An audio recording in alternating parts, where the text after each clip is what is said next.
Hi everyone, my name is Paige and I'm a dietitian at the Billings Clinic. I wanted to talk today about a couple ways that you can make a pantry staple taste a little more yummy. I know that it can be easy for these to feel boring and to get tired of kind of the same old thing, so this is a great way to use up some of those canned goods you have and keep it fun, be able to use your creativity, and maybe try some new flavors. So I wanted to talk today about canned beans. We have black beans here, but you can use any canned bean. And I sort of have a four-part equation to make your beans extra delicious. The texture of canned beans when they come out of the can can be a little firm. Sometimes they might taste a little tinny. And you certainly can these are low sodium. You can rinse them, strain them, throw them in your fridge. But they taste a little bit better with just a couple minutes of work put in. So the first ingredient is beans. Use whatever beans you have. Black, pinto, white, garbanzo, all of them will be delicious. Then I always add a little bit of a healthy fat.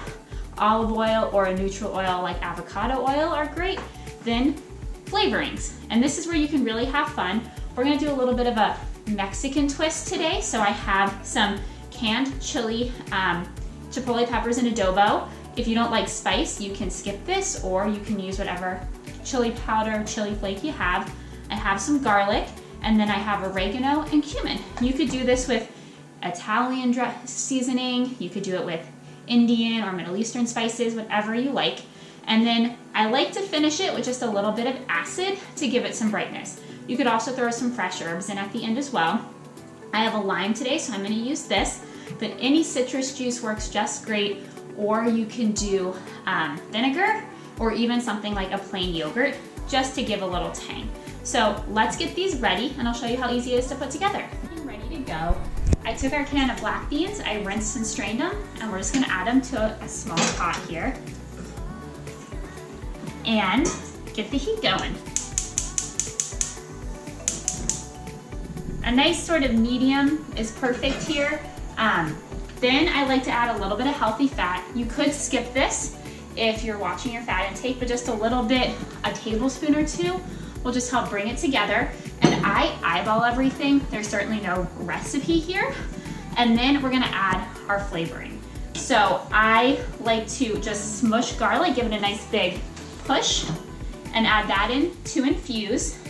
And then add cumin, just a couple, half a teaspoon, something like that. Just do it to taste. And same with our oregano. Just put it into taste. We'll taste everything for seasoning at the end. And then I'm gonna chop up this adobo pepper, just very roughly. It'll sort of disintegrate as we go. I like things spicy, so this is quite a bit. I think it's about 1 full pepper. And it is very juicy. And so we'll get this in. I'm gonna wash my hands and I'll show you how to finish it off.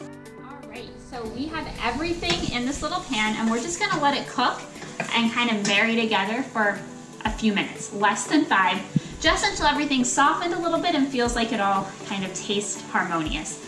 And so you might be wondering, what can you do with a pot of jazzed up beans?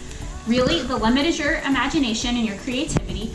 I like them as a topping to salads or grain bowls. They go great with eggs in breakfast burritos or in lunchtime burritos. They can be used in soups and casseroles, in stews and curries. I don't know how this would go for black beans, but if you're doing chickpeas or white beans, they're even great kind of smushed up and made into a salad like you would chicken salad or egg salad. Lots of great ways to use them. They're even just a great side on their own. So these have been going for a couple minutes and they look pretty good.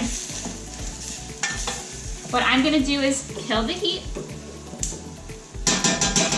and then put in my acid. And again, if you have fresh herbs, this would be a good time to add them as well.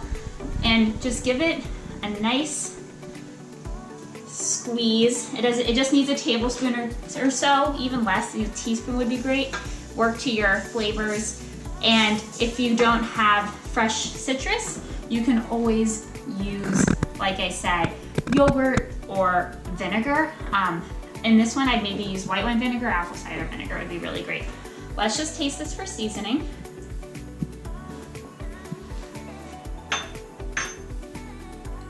and these taste great. With just a couple minutes, you get a lot more flavor, a lot more versatility, and you can make a can of beans a lot more fun.